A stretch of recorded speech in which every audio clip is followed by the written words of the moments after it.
হরে কৃষ্ণ। আপনাদের প্রতি প্রত্যেককে জানাই সুস্বাগতম। অল্প বয়সে কেউ ধর্মকর্ম পালন করেন? এখন বয়সই বা কত যে আমরা দীক্ষা গ্রহণ করব? মানুষ তো বৃদ্ধ বয়সে দীক্ষা গ্রহণ করে ঠাকুরের নাম ধ্যান করেন, সাধন ভজন করেন, শেষ জীবনটাতে ধর্মকর্মের মধ্য দিয়ে তীর্থযাত্রা করে মহাপুণ্য অর্জন করে মহামুক্তি লাভ ঘটে। তাহলে কম বয়সে আমরা কেন দীক্ষা গ্রহণ করতে যাব? আমরা কেন অল্প বয়স থেকেই ভগবানের সাধন ভজন করব, ভগবানের নাম ধ্যান করব? এর কি কোনো দরকার আছে? আর অল্প বয়সে কি ভগবানের সাধন ভজন করার বয়স? এই বয়সে কি প্রকৃত সাধন ভজন করা যায়? হায় রে মানুষ, আদো জনম হাম নিদে গোয়াইল জোড়া শিশু কতদিনে গেলা, নিভুবনে রমণী রসরঙ্গে মাতুলু তোহে ভজব কোন বেলা। আয়ুর অর্ধকাল কেটে গেল মিছা নিদ্রার বসে, বাল্যকালে আরো কতদিনে নষ্ট হলো। যৌবনের ভারে অহং ভাবে নিজেকে ভোক্তা আর জগৎকে ভোগ্য মনে করে সংসার প্রতিপালন করলাম। এত দৃশ্য রূপে জন্ম যখন ক্ষণকাল বাকি, বার্ধক্যে শরীর জড় জড়, তখন কোথায় গেল সেসব সুসময়ের বন্ধুগণ, আমার উপকারের বেশে হস্তা বন্ধুগণ। আমরা আমাদের জীবনটা কাটিয়ে দিচ্ছি, হেলায় ফেলায় নষ্ট করছি।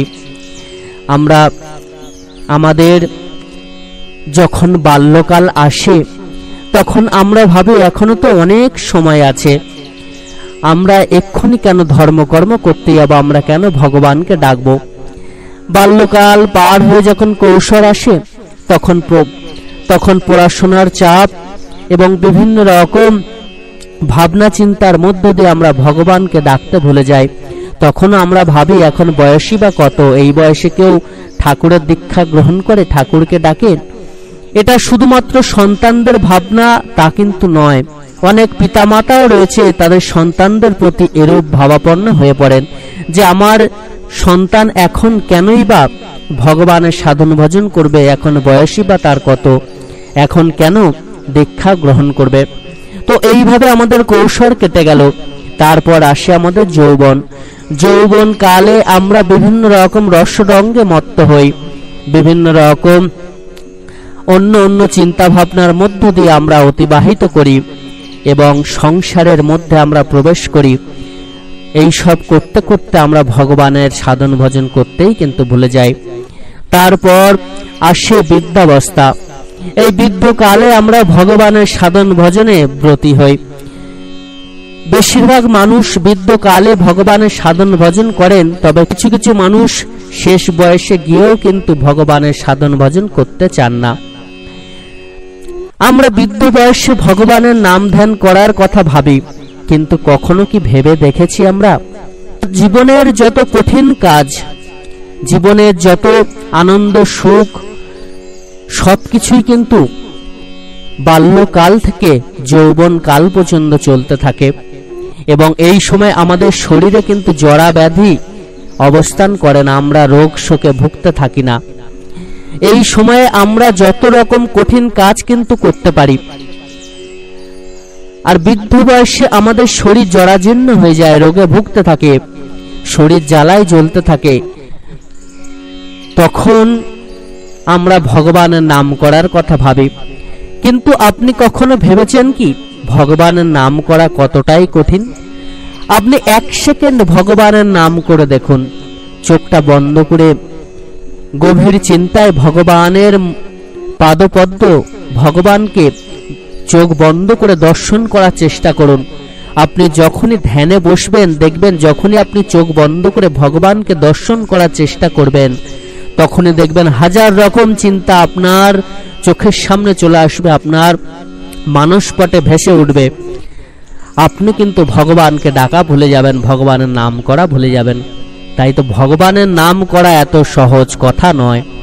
আমরা সারা জীবন হেলায় ফেলায় কাটিয়ে দিলাম। সারা জীবন যখন আমাদের সুখের সময়, যখন আমাদের শরীরে শক্তি থাকে, পূর্ণ জোশ থাকে, তখন আমরা ভগবানের সাধন ভজন করতে পারলাম না। আমরা বৃদ্ধ বয়সে জরাজীর্ণ শরীর নিয়ে যখন আমরা কাঁদতে থাকবো তখন আমাদের সাধন ভজন করার ইচ্ছা প্রকাশ হলেও কি আমরা প্রকৃতভাবে ডাকতে পারবো? আমরা রাম নাম উচ্চারণ করতে গিয়ে আম আম বলে উচ্চারণ করতে থাকবো। আমাদের বৃদ্ধ বয়সে কিন্তু কখনোই ভগবানের সাধন ভজন পূর্ণ ভাবে আমরা পালন করতে পারি না। আমরা সঠিকভাবে কিন্তু সাধন ভজন করতে পারি না। কেন? যে জিনিস আমাদের অভ্যাসে বাধা হয়ে দাঁড়ায়, যে জিনিসটা আমরা সারা জীবন করি না, যে নাম আমরা সারা জীবন জপ করি না, সেই নাম আমরা বৃদ্ধ বয়সে হঠাৎ করে যদি জপতে বসি, সেটিকে কখনো পূর্ণ ভক্তি নিষ্ঠার সঙ্গে আমরা কি সেই নাম করতে পারবো? ভগবানের কাছে কি আমাদের নাম পৌঁছাবে? এখানে কিন্তু একটু ছোট্ট ডাউট রয়েছে। তবে বৃদ্ধাবস্থায় আমরা পূর্ণ নিষ্ঠার সঙ্গে পূর্ণ ভক্তি ভরে কিন্তু ভগবানের নাম করার চেষ্টা করি।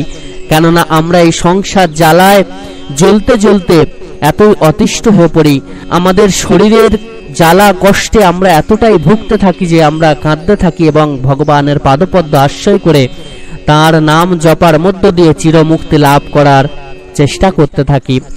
কিন্তু যখন আমাদের প্রকৃত সময়, তখন কিন্তু আমরা সেই ভগবানের নাম থেকে দূরে থেকে যাই। এবং প্রচুর পিতামাতাও আছেন, তাদের সন্তানদেরকে বাধা দেন। তাদের সন্তানরা যদি ভক্তি জগতে প্রবেশ করতে চান, তাদের সন্তানরা যদি ভগবানের সাধন ভজন করতে চান, ভগবানের সদ্দীক্ষা গ্রহণ করতে চান, তারা কিন্তু সেই সময় বাধা প্রদান করেন। বৃদ্ধকাল আউলো সব সুখ ভাগলো, পীড়া বসে হইনু কাতর। তাদের নিমিত্তে পদকর্তা জানিয়েছেন, কুলধন পাইয়া উন্মত্ত হইয়া আপনাকে জানো বড়, সমনের দূতে ধরি পায়ে হাতে বান্ধিয়া করিবে জড়। দাস লোচন ভাবে অনুক্ষণ মিছাই জনম গেল, হরিনা ভজিল বিষয়ে মজিল, হৃদয়ে রহল শেষেও। আমরা যদি না আমাদের জীবন শুরু থেকে ভগবানের সাধন ভজন করি, আমরা যদি অপেক্ষা করি কখন আমাদের বৃদ্ধ বয়স আসবে তখন আমরা হরি ভজন করব, তখন কিন্তু তা কখনো সম্ভব হবে না। মানুষ অভ্যাসের দাস। আমরা যদি ছোটবেলা থেকেই হরিভজন না করি, হরিভজন অনুশীলন না করি, অভ্যাস না করি, তাহলে কিন্তু বৃদ্ধ বয়সে আমরা সেটি কখনোই করতে পারবো না। তাই সকল ভক্ত ভক্তিমতী মায়েরা, নিজ সন্তানদের মানুষের মতো মানুষ করে তুলতে ভগবানের পাদপদ্মে নিজের সন্তানদেরকে অর্পণ করুন। পুঁথিগত শিক্ষার পাশাপাশি ভগবানের যে শিক্ষা, সেটি কিন্তু তাদেরকে শেখান, তবেই কিন্তু আপনার সন্তান মানুষের মতো মানুষ হয়ে উঠবেন। আপনি যদি না হরিভক্ত পরায়ণ হন, তাহলে কিন্তু মহা বিপদের সম্মুখীন হতেই হবে। কেননা সন্তানদেরকে সঠিক পথ দেখানোর দায়িত্ব প্রত্যেক পিতামাতার। আর পিতামাতা যদি সঠিক বিদ্যায় শিক্ষিত না হয়ে পুঁথিগত বিদ্যা অর্জনের মধ্য দিয়ে নিজেদেরকে বিদ্বান ভাবতে শুরু করেন, যারা ভাবতে থাকেন যে অল্প বয়সে দীক্ষা গ্রহণের কোনো প্রয়োজন নেই, অল্প বয়সে ভগবানের সাধন ভজন করার কোনো প্রয়োজন নেই, তারা কিন্তু কখনোই তাদের সন্তানকে মানুষের মতো মানুষ করে তুলতে পারবেন না। কেননা প্রকৃত শিক্ষা তারা তাদের সন্তানকে দিতে পারবেন না। এই জগৎ সংসারে এই যে এত অশান্তি, এই যে এত দুঃখ, সংসারে এত জ্বালা, মারপিট, কথা কাটাকাটি, পিতামাতার সঙ্গে সন্তানের যে একটা দূরত্ব তৈরি হয়ে যাচ্ছে, এর জন্য দায়ী কিন্তু পিতামাতাই। কেননা প্রকৃত শিক্ষা আমরা যদি আমাদের সন্তানদের দিতে পারি, তাহলে কিন্তু কখনো তারা এই রূপ হবে না। আর প্রকৃত শিক্ষা মানে এই পুঁথিগত শিক্ষা না, প্রকৃত শিক্ষা মানে করে করিয়ে শিক্ষা দেয়া। ছোটবেলা থেকে এটাকে মানুষের মতো মানুষ করে তুলতে হবে, সেই শিক্ষা কিন্তু দিতে হবে। কিভাবে চলতে হবে, আচার ব্যবহার কেমন হবে, ভগবানের সাধন ভজনের মধ্য দিয়ে কিভাবে আমরা ভক্তি রাজ্যে প্রবেশ করে পুঁথিগত বিদ্যা এবং ভগবানের শিক্ষা গ্রহণ করে জীবন পথে এগিয়ে চলতে পারবো, মানুষের মতো মানুষ হয়ে উঠতে পারবো, এই শিক্ষাই কিন্তু আমাদেরকে আমাদের সন্তানের দিতে হবে। তবেই কিন্তু এই জগৎ সংসার আবার শান্তিময় হয়ে উঠবে, এই জগৎ সংসার আবার অশান্ত মুক্ত হবে। পিতা মাতার প্রতি শ্রদ্ধা, গুরুজনদের প্রতি শ্রদ্ধা ভক্তি সন্তানদের বাড়বে, বর্তমানে যেটি একেবারে বিলীন হয়ে গিয়েছে।